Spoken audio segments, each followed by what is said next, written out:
You know, when you step onto a modern airliner, you are stepping into what feels like a miracle of redundancy. Two engines, two pilots. Multiple flight computers constantly talking to each other. Right, backing each other up. It feels like this perfectly sealed, infallible ecosystem. We don't really ever think about a single point of failure because, well, by design, there aren't supposed to be any. Yeah, but what happens when the failure isn't a catastrophic explosion? What if it's something so tiny, so microscopic that the system doesn't even know how to report it properly? Machine gets confused. Exactly. And then, crucially, the highly trained humans trying to fix the machine get even more confused. That cascading confusion is how a state-of-the-art aircraft literally falls out of the sky. Today, we're doing a deep dive into the horrifying reality of Indonesia AirAsia Flight 8501. 162 people lost their lives over the Java Sea in December of 2014. Such a tragic event. We're drawing from an incredibly detailed YouTube transcript by Air Crash Investigation for this one. Yeah, our mission here is to understand how a microscopic mechanical flaw, combined with some well-intentioned but fatal human decisions, brought down an Airbus A320. Okay, let's unpack this. Because the disaster didn't actually start in the air on December 28th. No, it did. It started 3 days earlier, on Christmas Day, firmly on the ground in Surabaya. Yeah, that ground incident is the vital precursor. So on December 25th, this exact same Airbus A320, which was about 6 years old, with roughly 23,000 flight hours, is preparing for a routine flight. Pretty standard stuff so far. Right. But during pushback from the gate, the pilots get an unexpected error message on the ECAM, which is the Electronic Centralized Aircraft Monitor. It's indicating a problem with the flight augmentation computers, or the FACs. So they return to the gate and call maintenance. Exactly. An engineer comes into the cockpit, checks the troubleshooting manual, and decides to reset the circuit breakers for FAC1 and FAC2. He runs a test, and the error clears. But I assume that's just a temporary Band-Aid, right? Because as soon as they try to push back a second time, the exact same error message pops right back up. Yeah, the pilots try the standard reset action the computer suggests, but the error just won't clear. So the engineer brings the plane back to the gate, disembarks the passengers, and decides to completely replace flight augmentation computer number 2. Wait, like physically pulls it out? Yeah, he actually pulls a spare from another plane undergoing maintenance, plugs it in, power cycles the engines, and the error is gone. Wow. And this is where a seemingly innocuous conversation takes place that essentially arms a trap for 3 days later. Right. The captain asks the engineer, hey, if this happens in the future, can I just reset these circuit breakers myself? And the engineer tells him yes, but with a catch. He says yes, if instructed by the ECAM. And that caveat is everything. But at the time, the plane flies to Kuala Lumpur and back without issue. Everyone thinks it's fixed. But it's like having a flickering TV screen and assuming the cable box is broken, when really you have a frayed wire hidden inside the wall. That's a great analogy. Right, like replacing the box works for a minute because you jiggled the cord, but the danger is still there. If they replaced the computer and it worked, why was this aircraft still a ticking time bomb? Well, what's fascinating here is that the root cause was entirely physical, but it manifested as a software glitch. The problem was never the flight augmentation computer itself. Okay, so what was it? The actual flaw was inside the rudder travel limiter unit, specifically the circuit boards inside it. So if it's limiting rudder travel, I assume that's a structural protection. Like at cruising speed, if you kick the rudder all the way over, the dynamic pressure would just shear the vertical stabilizer right off the tail. Precisely. That structural limitation is the entire purpose of the system. It automatically restricts how far the rudder can physically move based on how fast the plane is flying. Oh, to prevent the aircraft from exceeding its own aerodynamic limit. Exactly. And the failure within this vital system came down to microscopic soldering cracks on its circuit boards. Wait, how do those cracks even form? Is it just, general wear and tear from thousands of flight hours? It's specifically thermal cycling. An airliner's operational life is a constant pendulum of extreme temperature shifts. Ah, right.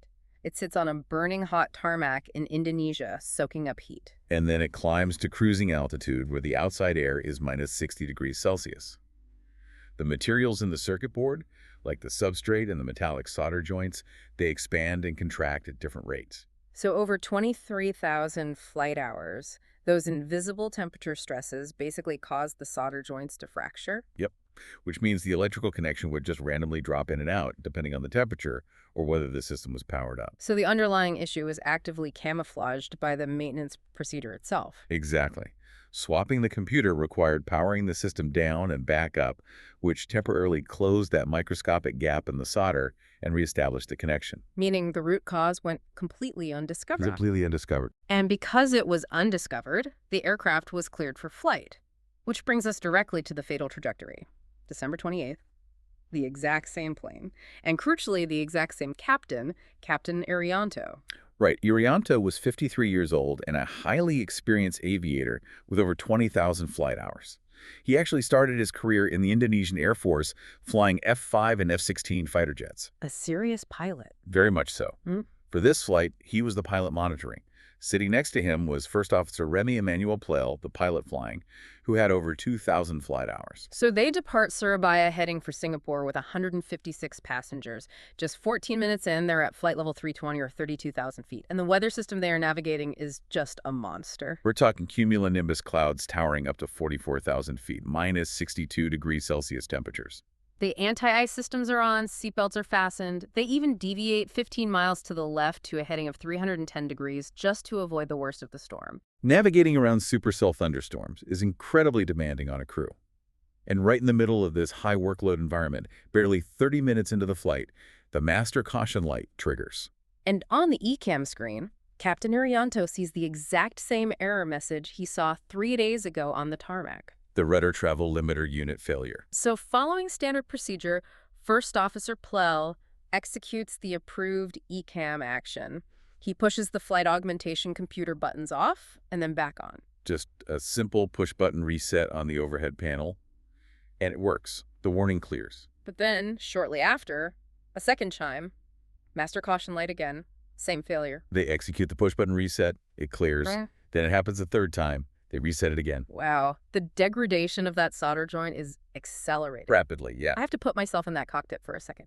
You are threading the needle around a deadly supercell. It's freezing, there's turbulence, and your primary structural safety computer keeps flashing a failure warning. It's incredibly stressful. Why wouldn't a highly experienced ex-military pilot just say, you know what? 3 strikes, we're turning around? Well, human factor psychology points heavily to the normalization of deviance here. Because the approved fix pushing the buttons was successfully clearing the error every single time, the threat felt contained. It wasn't perceived as a hard failure. Right, it was just an annoyance. In their minds, they were managing the problem effectively. Until the illusion of control shatters. Just 2 minutes after the third fix, the master caution light illuminates for the 4th time. And this is the psychological breaking point for the captain. He's frustrated, trying to manage a storm, and this computer won't stop nagging him. The authorized reset is no longer providing a permanent fix. And that is when human memory plays a fatal trick on him. He remembers the engineer on the tarmac 3 days ago. He remembers the engineer pulling the physical circuit breakers behind the seats. And he remembers the engineer saying they could do this, but he forgets the critical caveat. Yes, the caveat, if instructed by the ECAM. Which they weren't. A solution that is safe on the tarmac can be deadly at 32,000 feet. Which leads us into the most critical 54 seconds of this entire story. Just 54 seconds after the 4th warning goes off, the captain decides to deviate from the protocol on the screen. He stands up and pulls the FAC circuit breakers. And that action is a direct violation of the Airbus Quick Reference Handbook, isn't it? It is a major violation. Yeah. The manual has a very specific table for in-flight computer resets, and the FAC circuit breakers are intentionally excluded from that list. Why are they excluded? Because the manual explicitly states that before taking action on computers not listed, the flight crew must consider and fully understand the consequences. Here's where it gets really interesting. Pulling those circuit breakers mid-flight is essentially like walking down to the basement of your house in the pitch dark. Right, grabbing the main electrical breaker. And yanking it without knowing what else is wired to that circuit. You think you're just resetting a flickering kitchen light, but you actually just turned off your own life support system. The moment he pulled those breakers, it triggered a catastrophic domino effect of electrical interruptions.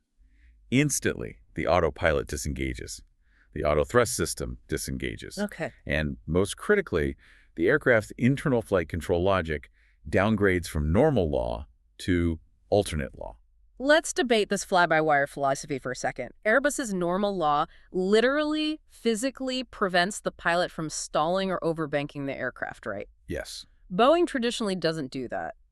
They let the pilot override the computer if they pull hard enough. That's the fundamental difference in design philosophy. Right. Airbus normal law relies on a set of unbreakable aerodynamic limits hard-coded into the computer to protect the aircraft from human error. So it will not allow a pilot to pitch the nose too high and stall or roll the wings too far over? Exactly.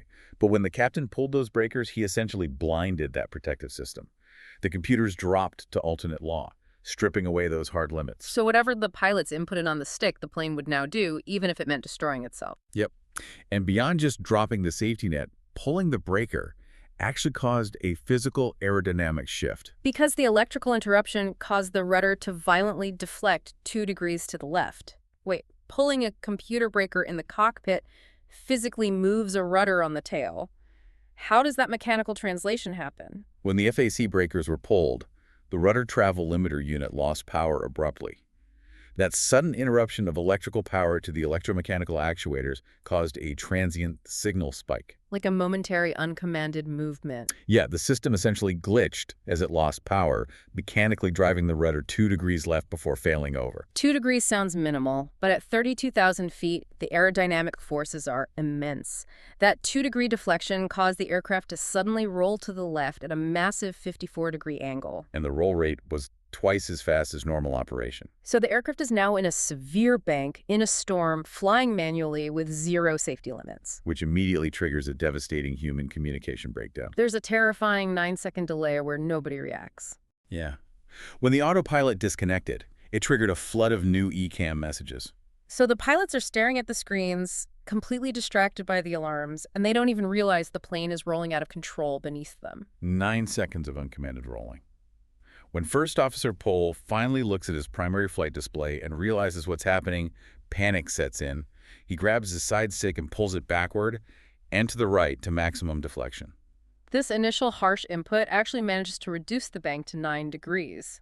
But almost immediately, he falls victim to severe spatial disorientation. It's catastrophic. Is that the somatogravic illusion, where the inner ear tricks the brain because you can't see the horizon outside? Precisely. The vestibular system in the inner ear relies on fluid and tiny hairs to detect acceleration and gravity. When the aircraft rapidly rolled back to a nearly level attitude from that extreme 54-degree bank. The sudden deceleration of the roll probably gave his inner ear an extreme sensation of tumbling in the opposite direction. Exactly. Disoriented, and without a visible horizon outside because of the storm clouds, his brain is just feeding him false physical data. So he lets the plane bank left again. But crucially, he maintains a massive pitch-up command on the stick. He is pulling back with almost all his might. And without the normal law protections to stopping, the aircraft obeys. The nose points towards space. The plane starts rocketing upward at an unbelievable 11,000 feet per minute. And as you climb that steeply, your airspeed violently bleeds off. The captain, seeing this terrifying climb, starts frantically yelling a command. He shouts, "Pull down! Pull down!" Think about the lethal contradiction of those two words. On an airplane side stick, there is no pull down. You either push down to lower the nose or you pull up to raise the nose. And in the chaos of the blaring alarms, hearing the word pull, the first officer just keeps pulling the stick backward. He is actively driving them into a massive aerodynamic stall. The angle of attack becomes so severe that the airflow completely separates from the wings. At that altitude, they basically turned an airliner into a falling brick. The captain sees the first officer pulling up, realizes they're stalling, and reaches for his own side stick on the left. Now, both men are trying to fly the plane at the exact same time. If we connect this to the bigger picture of how this specific cockpit is engineered, this is where the tragedy compounds. Oh, because of the side sticks. Right. In older planes with large control yokes, the columns are physically linked. If the co-pilot pulls back, the yoke hits the captain in the chest. You physically feel what the other pilot is doing. But on an Airbus, the side sticks are independent. Wait, hold on. If the captain is pushing down to save the plane and the first officer is pulling up, does the Airbus computer just average them out? It doesn't give the captain automatic override priority. It does not automatically prioritize the captain. I mean, there is a priority takeover button on the stick, but in the panic, it was never utilized effectively. So because neither took priority. The computer combined their inputs algebraically. The first officer is pulling almost fully back, commanding a massive pitch up. The captain is pushing his stick slightly forward, trying to pitch down. The computer averages them, and the net result is still a massive command to pitch nose up. Exactly. Now, the system is designed to warn them about this.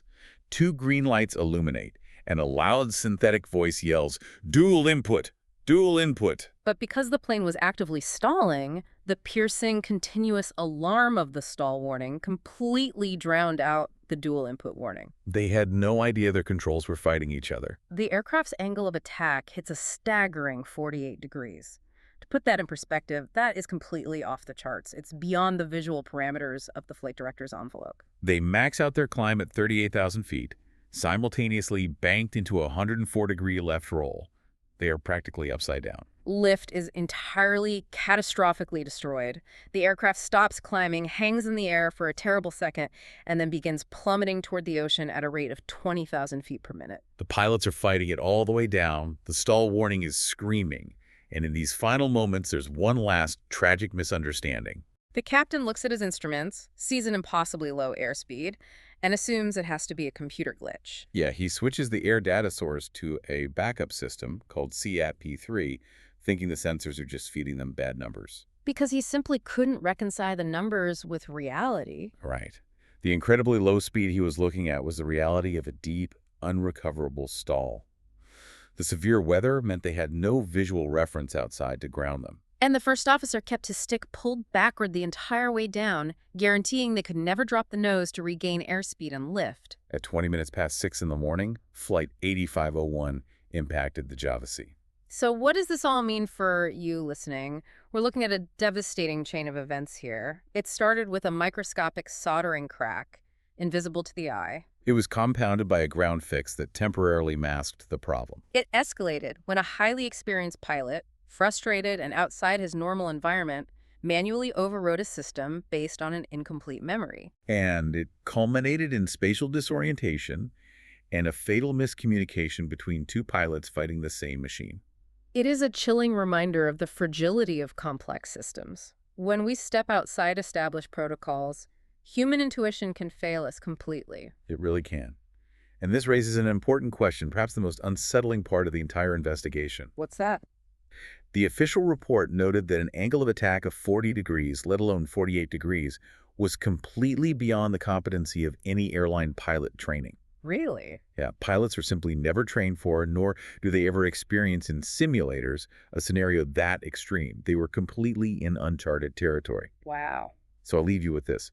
As our machines become increasingly automated, incredibly complex, and heavily layered with software protections, are we engineering edge case scenarios that are fundamentally unsurvivable by human hands? That is a very dark thought. If a system fails in a way that creates a physical reality a human pilot is literally not trained to recover from, who's really flying the plane?